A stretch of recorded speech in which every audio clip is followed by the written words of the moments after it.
지금부터 내가 해주는 얘기 들어주겠니? 오늘 하나님께서 주시는 말씀은 고린도전서 10장 31절 말씀이 되겠습니다. 신약성경 고린도전서 10장 31절 말씀. 본문을 읽기 전에 우리 모인 성도님들과 또 영상으로 예배하시는 모든 성도님들께 하나님께서 동일한 은혜를 주시기를 기대합니다. 제가 봉독해 드리겠습니다. 영상을 참조하실 분들은 참조하십시오. 그런즉 너희가 먹든지 마시든지 무엇을 하든지 다 하나님의 영광을 위하여 하라. 아멘. 오늘은 하나님의 영광을 보기 위하여라는 제목의 첫 번째 설교입니다. 시리즈 설교인데요. 하나님의 영광을 보기 위하여라는 제목의 말씀을 통해 하나님 주시는 큰 은혜를 받으시기를 바랍니다. 제가 군대에 갔을 때 많이 들었던 말 중에 하나가 참 개념 없다. 이런 얘기를 듣는 거예요. 제가 그렇게 개념 없는 사람은 아니었거든요.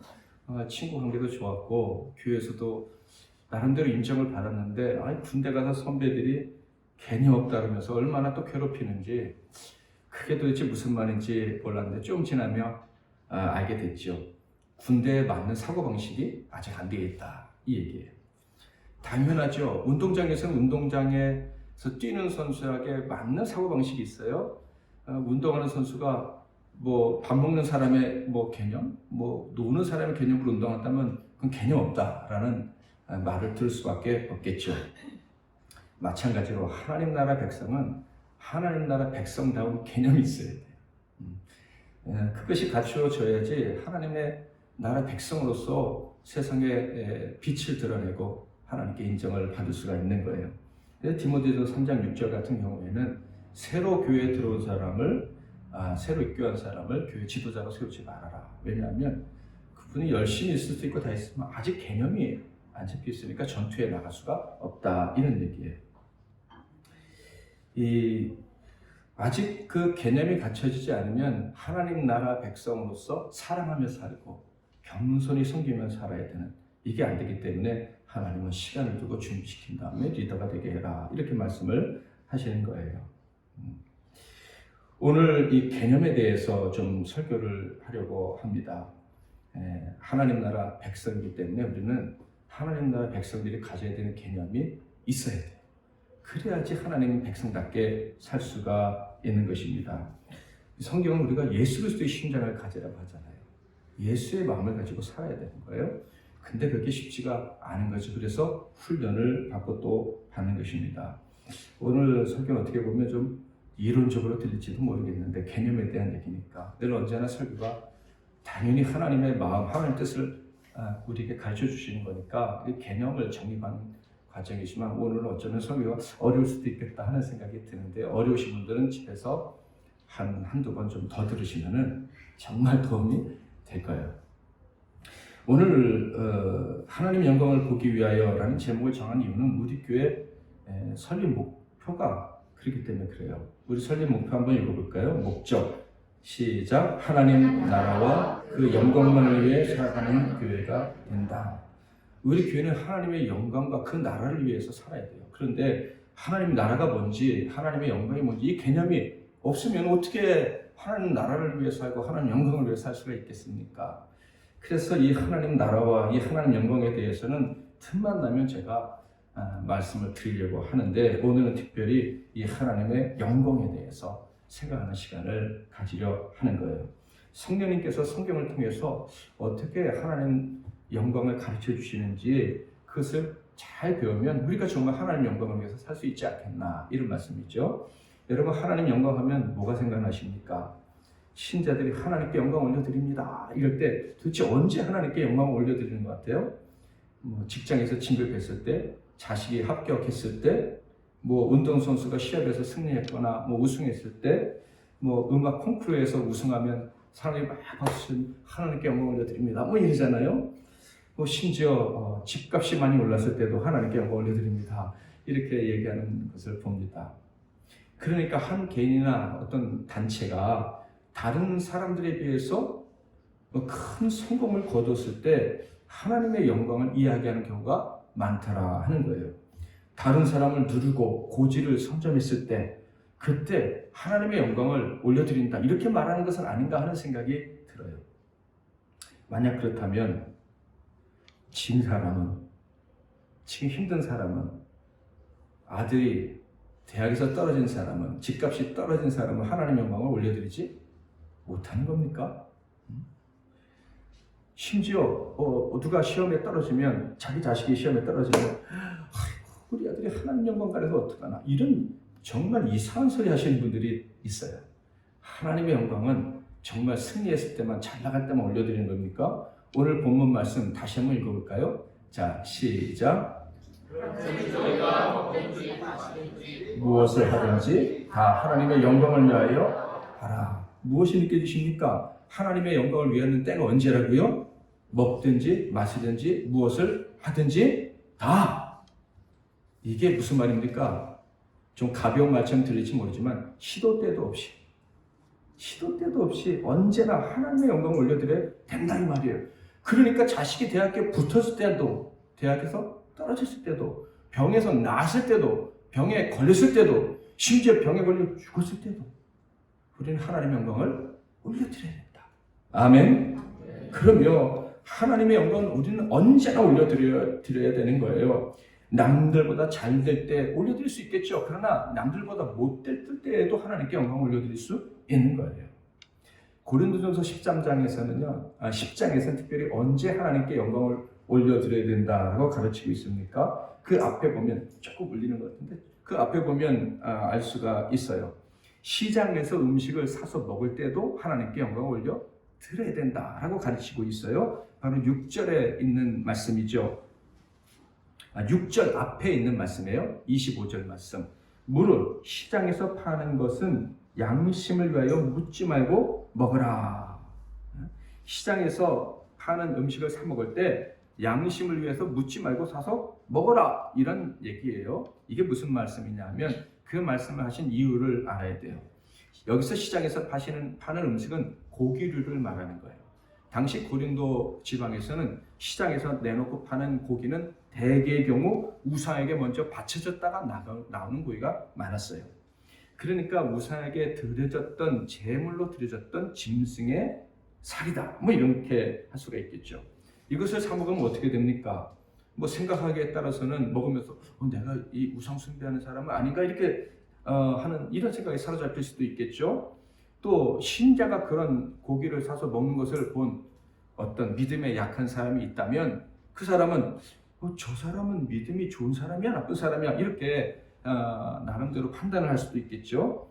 겉으로는 신앙이 좋은 척하지만 그건 우상 숭배하는 사람이야 이렇게 오해할 수도 있을 것이고, 야 하나님과 우상을 같이 섬겨도 되나 보다, 대충 섬겨도 되나 보다 뭐 이렇게 생각할 수도 있을 거예요.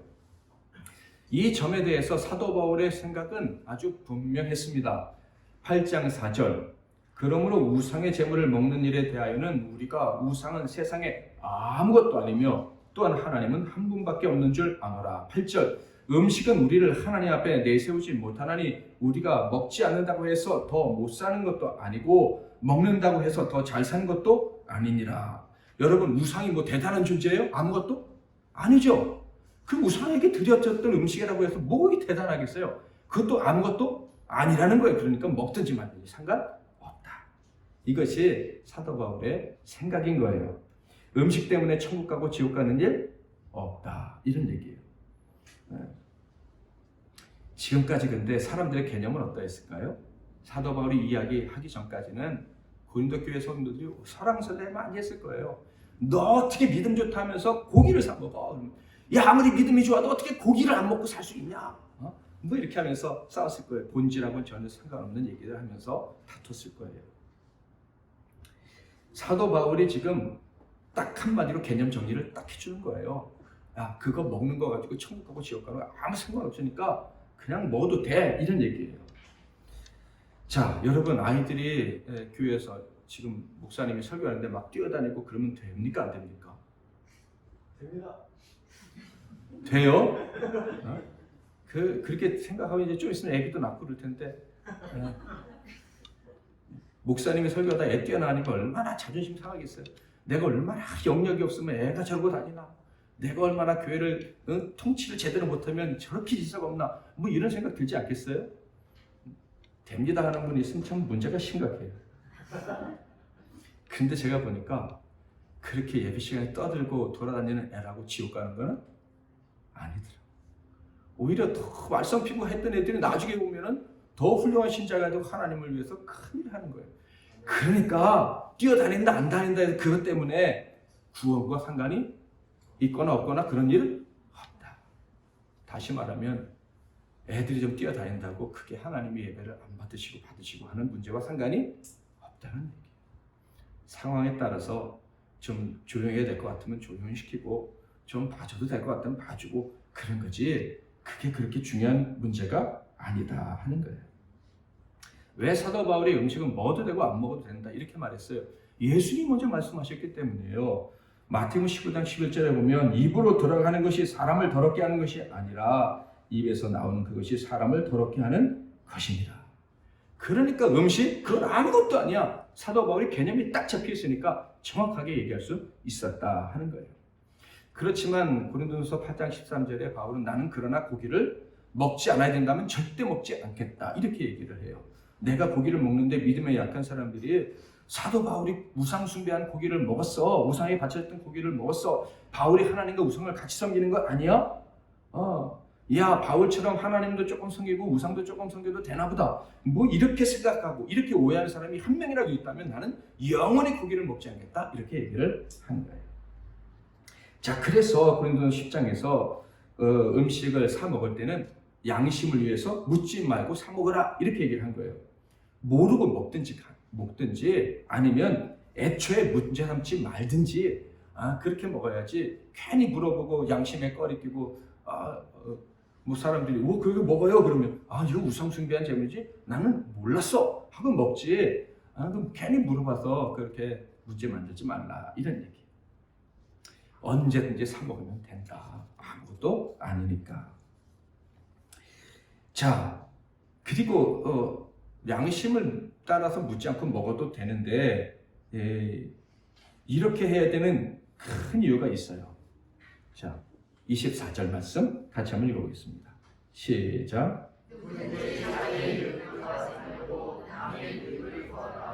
자, 묻지 말고 양심을 위하여 묻지 말고 사서 먹으라 하신 다음에 뭐라고 얘기해요? 남의 유익을 구하라. 묻지 말고 먹으라고 하신 이유는 궁극적으로는 자기의 양심의 문제가 아니라 다른 사람의 양심을 편하게 해주기 위해서, 다른 사람의 양심에 유익을 주기 위해서 묻지 말고 먹으라 이렇게 말씀을 하신 거예요. 나보다 남의 유익을 위해서 우상의 제물을 먹을 수도 있고 먹지 않을 수도 있다. 이게 우리의 기준인 거예요. 하나님 나라 성도들이 가져야 될 개념인 거예요. 대부분의 경우는 자유입니다. 하셔도 되고 안 하셔도 돼요. 그런데 내 행동이 남에게 유익을 주느냐 유익을 주지 않느냐 이것에 따라서 해도 되고 안 해도 되고가 결정돼야 된다 하는 거예요. 바로 이런 관점에서 사도 바울이 이런 결론을 내린 거예요. 먹든지 마시든지 무엇을 하든지 다 하나님의 영광을 위하여 하라. 무슨 뜻이겠습니까? 저들이 먹든지 마시든지 다 하나님의 영광이 되려면 네 행동이 먹든지 마시든지 하는 모든 행동들이 남에게 유익이 되느냐 안 되느냐 그것 따라서 행동해야 된다. 바로 이 점이 중요하다는 거예요. 그러니까 하나님의 영광을 올려드립니다 하는데 자기만 좋아. 다른 사람은 열등감 생기고 기분 나빠. 그건 하나님께 영광을 올려드리는 게 아니다. 이런 말이에요. 정리가 되셨어요? 안 되신 분들은 집에 가서 다시 설교를 들으시기를 바랍니다. 자, 그러면 다른 사람의 유익이란 어떤 것인지 좀 더 생각을 해보죠. 자, 다 하나님의 영광을 위하여 하라 라는 말씀 뒤에 두 구절, 그게 바로 다른 사람의 유익과 관련된 말씀이에요. 자, 32절, 33절 한번 같이 읽어보겠습니다. 시작.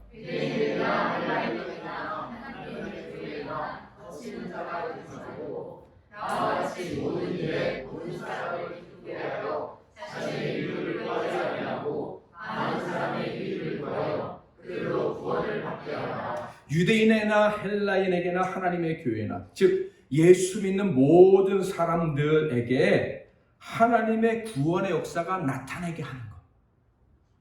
그러니까 다른 사람의 유익이란 결국 다른 성도들이 유익을 얻게 하는 것. 바로 이것을 위한 삶이 하나님의 영광을 위한 삶이다라는 거예요. 교회 안의 성도들이요, 구원을 아예 받지 못한 성도들도 있을 수 있어요. 또 영으로는 구원 받았지만 삶 속에서 구원을 경험하지 못하고 매일 고난만 당하는 성도들도 있어요. 우리가 하나님 영광을 위해 살면 교회 안에 있는 성도들이 구원을 보는 거예요. 구원을 경험하는 거예요. 예수를 전혀 믿지 못했던 사람이 믿게 되고, 예수를 믿는데 맨날 힘들게 사는 사람들이 하나님이 도와주셨다 하면서 기뻐하며 간증할 수 있게 되는 거예요. 언제요? 우리가 하나님의 영광만을 위해서 살 때. 오직 우리가 하나님의 영광을 위해 살면 교회 안에 있는 모든 성도가 믿음이 있는 사람이든 없는 사람이든 약한 사람이든 좋은 사람이든 나쁜 사람이든 뭐 잘 사는 사람이든 힘들게 사는 사람이든지 다 유익을 경험하게 되는데, 그게 바로 하나님의 구원이고 그게 하나님의 영광이다, 이런 얘기. 자, 질문을 드립니다. 여러분, 옆에 있는 성도가 하나님의 구원을 경험하셨으면 좋겠습니까? 제가 작게 질문하니까 여러분도 작게 질문하세요. 옆에 있는 성도님들 한번 보세요. 누가 오셨나? 이분들이 여러분이 하나님의 영광을 위해서 사는 그 삶, 여러분의 수고를 통해서 유익한 나를 만나고 그래서 행복해지기를 원하십니까? 아멘. 그게 하나님의 영광을 위해서 사는 거예요. 그게 하나님의 영광을 위해서 먹든지 마시든지 무엇을 하든지 하나님 위해서, 영광을 위해서 살아가는 거다. 이것을 놓치면 절대로 안 되는 거예요. 여러분, 무엇을 보고 살아가고 계셔요? 내가 성공하는 것, 나와 내 가족이 성공했다, 합격 통지서 받았다, 우승 트로피 받았다, 뭐 만기 적금이 받는 날이 도래했다, 뭐 이런 것을 바라보며 살고 계시진 않습니까?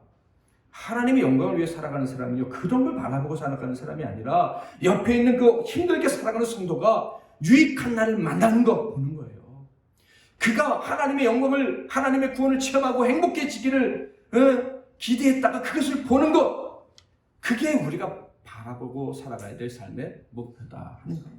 그 사람이 하나님의 영광을 위해 살아가는 사람이라는 거예요.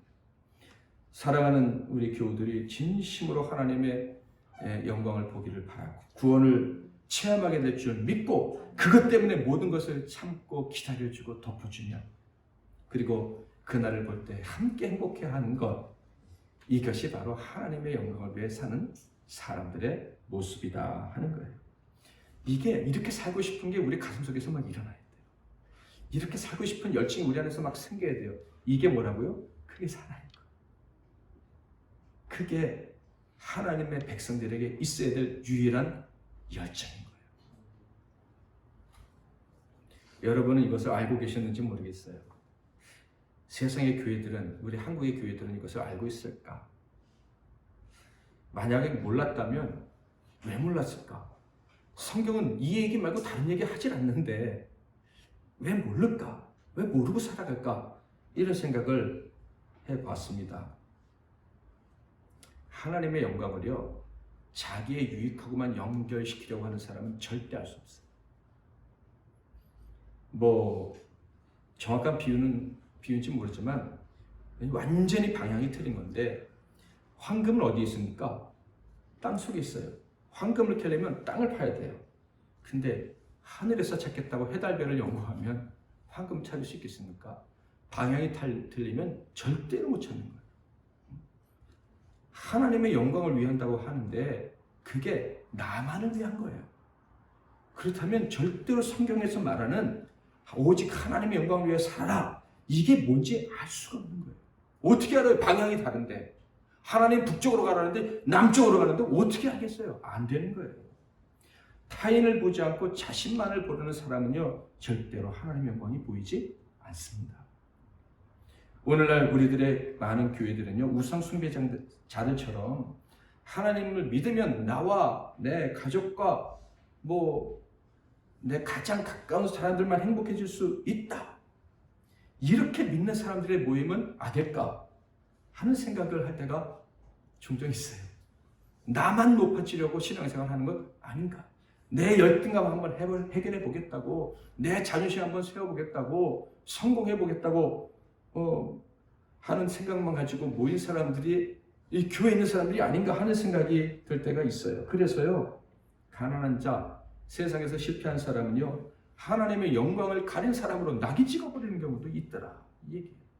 사람들이 낙인 찍으면 맞아, 나는 하나님의 영광을 가리고 있어. 뭐 이렇게 생각하는 사람들도 너무 많아요. 너무 안타까운 일이 아닐 수가 없어요. 그러면서 어떻게 당자가 십자가에 달렸던 강도가 사마리아 여인이 하나님의 영광을 드러낸 사람이라고 말할 수가 있는, 정말 이해가 안 돼요. 좀 과격한 말처럼 들릴지 모르지만 오늘 좀 그렇게 말하고 싶어요. 예.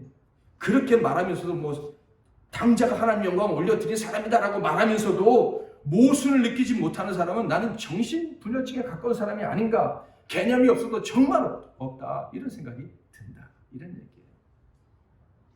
저와 여러분이 정말 하나님의 영광을 위한다면 절대적인 이기심, 교만, 내가 주도해야만 되는 그런 성격, 헛된 주인의식, 여기서 빨리 도망쳐야 되는 거예요. 그것들이 다 하나님 영광을 가리는 거예요.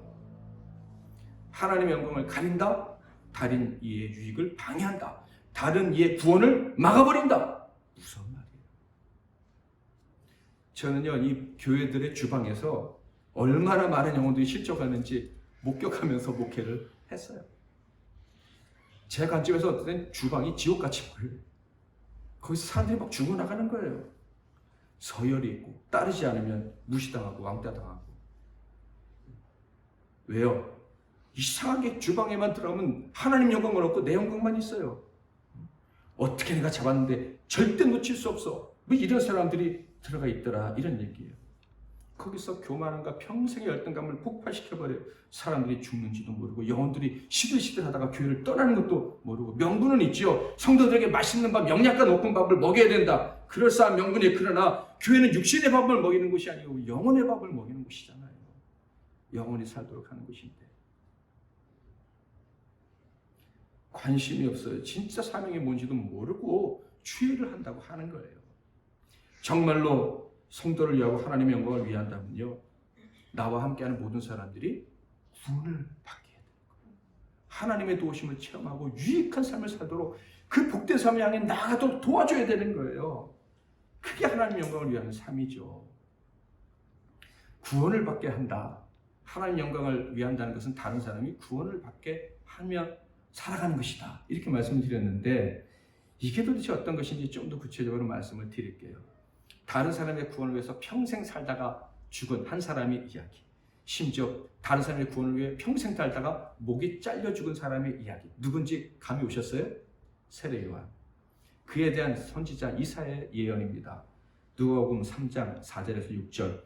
선지자 이사야의 책에 쓴 바 광야에서 외치는 자의 소리가 있어 이르되, 너희는 주의 길을 준비하라, 그의 오실 길을 곧게 하라. 모든 골짜기가 메워지고 모든 산과 작은 산이 낮아지고 굽은 것이 곧아지고 험한 길이 평탄해질 것이요, 모든 육체가 하나님의 구원하심을 보리라 함과 같으니라. 세례 요한의 삶은 많은 사람들이 주의 구원을 보게 하려 했던 삶이었다. 예수님의 길을 예비했죠. 예수 만나 구원받게 하려고. 그러다가 죽은 사람이 세례 요한이에요. 그런데 6절에 보니까 다른 사람을 구원받게 하려 했던 그의 삶이 이런 열매를 얻었다, 이렇게 얘기해요. 6절 같이 한번 볼까요? 시작. 모든 육체가 하나님의 구원하심을 보리라 함과 같으니라. 그러니까 세례 요한의 삶은 다른 사람을 구원받게 하려 했던 삶이었다. 그런데 이사야는 구원하심을 뭐하게 했다? 보게 하려 했다. 그러니까 구원을 받는 것과 구원을 보는 것이 같은 것 아닌가? 이런 생각을 하게 합니다. 이게 아주 오늘 설교의 중요한 핵심 포인트예요. 오늘 설교 제목이 뭐였죠? 하나님의 영광을 보기 위하여. 구원은 받는 것이기도 하지만 보는 것이다 하는 이야기를 지금 하려는 거예요. 이 구원을 얻게 하려 했던 세례 요한, 구원하심을 보게 하려고 이 땅에 왔던 세례 요한이 뭐라고 말했는지 아주 강조해서 했던 말, 요한복음 1장 29절.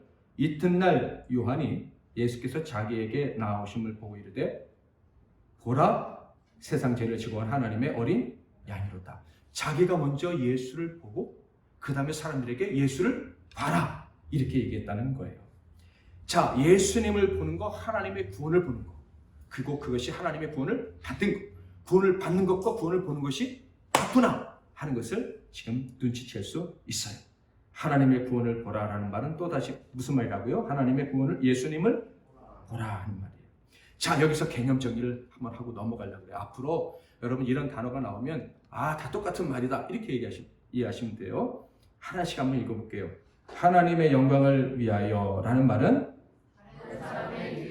위해, 또 다른 사람이 구원을 받게 하려고, 하나님의 구원을 보게 하려고, 또 예수 보게 하려고. 아시죠? 우리가 하나님의 영광을 위해 산다 하는 것은 다른 사람을 구원받게 하고, 다른 사람이 하나님을 보게 하고, 그리고 궁극적으로 예수만 바라보게 하는 것. 이것이 하나님의 영광을 위해 사는 사람들의 삶의 목적이고 열매다 하는 거예요. 이렇게 길게 설명한 이유는 이미 말씀드린 것처럼 하나님의 영광은 보는 것이다 하는 것을 가르쳐드리려 하는 거예요. 받는 것일 뿐만 아니라 보는 것이다. 예수님은 우리가 하나님께로부터 선물로 받았는데, 우리가 예수님을 정말로 받았다면 이제부터 예수님을 어떻게 해야 돼요? 봐야 돼요. 예수님만 보여야 되는 거예요. 성경에서 하나님의 영광이라는 단어를 한번 찾아보세요. 많은 구절들이요, 이 하나님의 영광이 보는 것과 관련이 있다는 것을 알게 돼요. 대표적인 구절 하나 읽어볼까요? 요한복음 1장 14절, 말씀이 육신이 되어 우리 가운데 거하시며 우리가 그의 영광을 보니 아버지의 독생자의 영광이여 은혜와 진리가 충만하더라. 예수님이 하나님의 구원이시고 하나님의 영광이죠. 그렇죠? 그런데 그것을 사람들이 뭐라고 했다? 보았다 이렇게 얘기를 하고 있어요. 하나님께 영광을 올려드린다는 말은요, 예수를요 하나님의 영광으로 알고 보는 거예요. 예수님의 영광이 보이는 거예요. 사람들이 예수의 영광을 보게 하는 거예요. 이게 영광을 올려드리는 거예요. 자, 그런데 예수님 때 어떤 일이 벌어졌어요? 예수님이 오셨어요. 예수님이 사람들이 볼 수 있는 인간의 모습으로 오셨어요. 근데 사람들이 예수를 봤습니까? 요한복음 1장 9절에서 11절에 보면 참빛 곧 세상에 와서 각 사람에게 비추는 빛이 있었나니 그가 세상에 계셨으며 세상은 그로 말미암아 지은 바 되었을 때 세상이 그를 알지 못하였고 자기 땅에 오매 자기 백성이 영접하지 아니하였으나. 예수가 영광이고 예수가 구원인데 영접하지 않았대요. 이 말은 예수는 구원이 아니야. 예수는 우리를 구원해 줄 수 없어. 예수가 어떻게 하나님의 영광이야. 이렇게 있다는 거예요. 사실은 눈으로 봤지만 마음으로는 보지 못한 거예요. 그래서 예수의 제자들도 배신하고 떠났어요. 그리고 사람들도 예수를 십자가에 못 박혀 죽게 만들었어요. 영광이 오셨지만, 구원이 우리에게 왔지만 보지 못했다. 야, 그렇구나. 오셨어도 구원, 예수를 받았어도 보지 못할 수가 있구나. 그래서 저는 생각해요. 보는 것보다, 받는 것보다 보는 것이 더 중요하다. 봐야 되는 거예요. 예수를 봐야 되는 거예요. 구원을 봐야 되는 거예요. 여러분, 구원을 보시기를 바랍니다. 예수가 언제나 여러분에게 밝히 보이시기를 주님의 이름으로 축복합니다. 자, 그러면 어떻게 사람들이 예수가 하나님의 영광이라는 거, 예수가 구원이라는 거, 그것을 보게 되었습니까? 하나님의 약속 때문에 결국은 보게 돼요. 하나님이요, 예수가 하나님의 영광이라는 거, 구원이라는 거 보게 하시려고 예수가 본을 보이게 하셨어요. 하나님의 영광을 위해서만 살게 하셨단 말이에요. 그래서 우리에게 유익을 끼쳐주시려고, 우리에게 구원을 주시려고 고난을 당하셨어요. 십자가에 못 박혀 죽으시고 하나님이 명하신 대로 부활하시고, 그리고 우리가 막 영광 올려드리고 박수 쳐드리려고 하실 때 하늘로 올라가셨어요. 하나님께서는 그렇게 네가 끝까지 순종하면 성령을 보내줄 거다라고 약속하셨어요. 그 성령은 어떤 분이십니까? 도우시는 영인데 무엇을 도와요? 하나님의 영광을 볼 수 있도록 도우십니다. 하나님의 구원을 매일 매순간 시도 때도 없이 볼 수 있도록 도와주시는 영이 성령입니다 하는 거예요. 그래서 예수님이 승천하신 다음에 오순절날 성령이 임하자 예수님이 올라가시고 보이지도 않는데, 그때부터 사람들이 뭐라 그래요? 내가 예수를 보았다. 내가 나의 구원자 예수를 보았다. 그분이 우리와 함께 하신다 했더니 하면서 전했더니 사람들이 나도 예수를 보았다, 나도 예수님을 봤다, 내가 구원을 보았다 하면서 수천 명이 하나님 앞에 돌아오지 않았습니까? 할렐루야.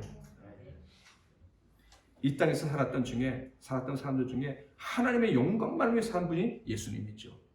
그분의 삶은 한마디로 사랑, 죄인들을 위한 삶, 우리의 유익을 위해서 사시다가 죽으셨어요. 그런데 그 삶의 결과는 무엇입니까? 우리가 하나님의 영광을 보는 거예요. 하나님의 구원을 보는 거예요.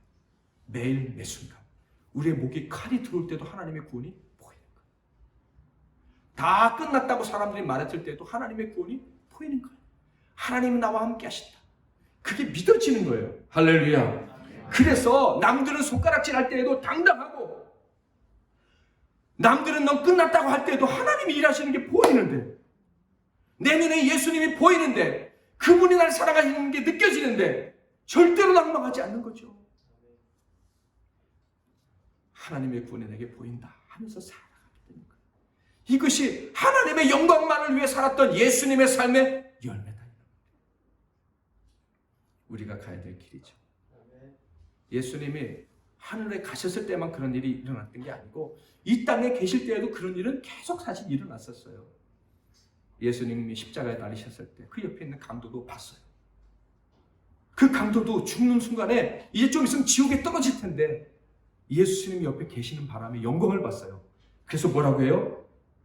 누가복음 23장 42절 이르되 예수여 당신의 나라에 임하실 때에 나를 기억하소서. 예수님에게 하나님의 영광이 있다는 것이 보여준 거예요. 예수님을 본 거예요. 정말. 사마리아 여인은 또 어땠습니까? 요한복음 4장 28절 29절 여자가 물동이를 버려두고 동네로 들어가서 사람들에게 이르되 내가 행한 모든 일을 내게 말하는 사람을 와서 보라. 이는 그리스도가 아니냐 하니 그녀 역시 보라고 외치는 거예요. 구원자 그리스도를 내가 봤다. 너희들도 볼 수 있어. 외치는 거예요. 그래서 사람들이 몰려나와서 봤어요. 구원을 봤어요. 하나님의 은혜를 봤어요. 그리고 하나님이 주신 복된 미래를 그 순간 봤어요. 하나님의 영광, 하나님의 구원은요, 받는 것일 뿐만 아니라 보는 거예요. 하나님의 영광을 위해 사는 사람들은 보는 거예요. 그리고 사람들이 그것을 보게 만들어주는 거예요. 여러분, 하나님의 영광을 위해 살기를 축복합니다. 그렇게 살고 싶으십니까? 그러면 볼 것을 소망하세요. 보는 것을 기대하세요. 뿐만 아니라 살아가는 성도들이 볼 것을 믿으세요. 하나님의 영광을 보면서 살아가야 될 저와 여러분입니다. 언제나 봐야 돼요. 근데 조건이 하나 있어요. 정말 하나님의 영광을 시도 때도 없이 보기를 원한다면 우리가 하나님의 영광을 위해 살아야 돼요. 그게 뭐라고요? 옆에 있는 분들이 하나님의 영광을 보기를 원하는 그 열정으로 살아야 돼요. 나만 하나님의 영광을 보고 싶어. 언제나 나에게 하나님의 영광이 임할까? 이런 사람에게는 하나님의 영광이 안 나타나요. 아직 네 때가 안 됐다 이러시는 거예요. 그런데 내가 아무리 힘들고 어려워도, 내가 먹고 살 게 없어도, 내 숨이 턱턱 막혀도, 하나님 저 죽어도 좋은데 저 옆에 있는 집사님 너무 힘들어요. 불쌍히 여겨주시고 그분이 하나님 영광을 보게 해주세요. 그러면 그분이 하나님 영광을 보고 그 다음에 나도 하나님 영광을 보는 거예요. 아멘? 아멘. 이게 성경의 원리예요. 예수님이 십자가에서 죽으시고 부활하시자 하나님이 그를 지극히 높여주셨잖아요. 하나님의 영광을 다른 사람이 먼저 보기를 원하는 그 사람에게 하나님의 영광을 보여주시는 거예요. 사랑하는 성도 여러분, 이제 완전히 이타적인 삶으로 좀 넘어가지 않으시겠어요? 우리 작아졌잖아요. 큰 교회에서 작아졌잖아요. 여기서 이야 내가 빨리 큰 교회에 대해서 이 우리 교회 작다고 무시하는 인간들 한 번에 코를 납작하게 만들어야지. 그럼 다 똑같이 돌아가는 거예요. 그런 야망 빨리 버리시고 내가 작아졌을 때 별 볼 일 없다고 사람들이 할 때 더 별 일 없어져야지. 더 작아져야지. 종이 돼야지. 노예가 돼야지. 옆에 계신 분에게 제가 잘 섬길게요. 불쌍히 여겨주세요. 빨리 한번 해보세요. 여기서도 그냥 딱 내가 누군지 좀 아실래나? 이러면 끝나는 거예요. 우리의 삶은 하나님의 영광을 위해 사셨던 예수님을 따라가는 삶입니다. 하나님의 교회와 나라와 공동체를 위해서 살아가는 것. 이게 좋아야 돼요. 코로나 시대 교회가 모이기도 어렵고 교제도 어렵습니다. 그래서 다른 사람을 위해 살기란 사실 어떻게 보면 또 기회가 없어졌는지도 몰라요. 그러므로 우리가 이 만나는 짧은 시간을 소중히 여겨야 돼요. 그 막 얘기하면서 잠깐 왔다가 흩어지는 중에도 저분의 표정이 어떤가? 저분의 마음에 어떤 어려움이 있나? 내가 무엇을 위해서 기도해야 될까? 그걸 딱 잡고 집에 가서 기도하셔야 돼요. 도와줄 일 있으면 도와드리고 조금이라도 친절을 베풀어 드리고 좋아야 됩니다. 서로 섬기려고 애쓰는 이게 좋아야 돼요. 저는 기도 능력 별로 없지만 한다고 해봤자 그저 바라는 정도 수준이지만 하나님 저희 작은 섬기과 기도가 저 사랑하는 성도에게 희망이 되기를 원해요. 그분이 하나님의 구원을 볼 수 있는 눈이 열리는 그런 계기가 되기를 원해요. 옆에 있는 성도 한번 다시 봐주세요. 이제 좀 사랑스럽게 보이지 않습니까? 간절하게 뭘 바라고 계시는가? 아파하진 않는가? 힘들어하지 않는가? 외로워하지 않는가? 보여야 돼요. 그분들이 하나님의 영광을 보고 기뻐하기를 소망해야 돼요. 이것이 먹든지 마시든지 무엇을 하든지 하나님의 영광을 위해 살아가는 삶인 거예요. 그러면 우리도 하나님의 영광이 보인다 그랬죠. 어제 우리 권사님 그러시더라고요. 저는 예수밖에 안 보여요. 맞아요. 그거예요. 늘 예수가 보이는 거예요. 남을 위해 살려고 하면 예수밖에 안 보이는 거예요. 느껴지잖아요. 감격이 느껴지잖아요. 외롭지 않은 거, 힘들어도 두렵지 않은 거예요. 이야, 이게 진짜 행복이구나 깨닫게 되는 거예요. 하나님의 영광을 위해서 사심으로 우리 교우들이 다 하나님 영광 보고 구원 보고 그리고 나도 하나님 구원 보고 영광 보고 살아가는 우리 MC 나눔 교회가 되기를, 이 땅의 교회들이 되기를 주님의 이름으로 축복합니다. 축복합니다. 제가 축도하겠습니다. 기도하겠습니다. 이제는 우리 주 예수 그리스도의 크신 은혜와 우리 아버지 하나님의 극진하신 사랑하심과 성령님의 위로부터 충만 복 주시는 은혜가 오직 하나님의 영광만을 위하여 사는 삶이 무엇인지 이제 깨닫고 그들에게 그렇게 살기를 원하는 종들 한 분 한 분 위에 이들로 인해서 하나님의 영광을 보고 하나님의 구원을 보고 예수를 보고 행복하게 살게 될 모든 성도들 한 분 한 분 위에 그들의 가정과 산업과 건강 위에 이 나라와 이 민족과 세계 열방과 이 땅의 모든 교회들과 뉴질랜드의 교회와 사역교회 그리고 우리 MC 나눔 교회 위에 이제부터 영원토록 함께 하실지어다. 아멘.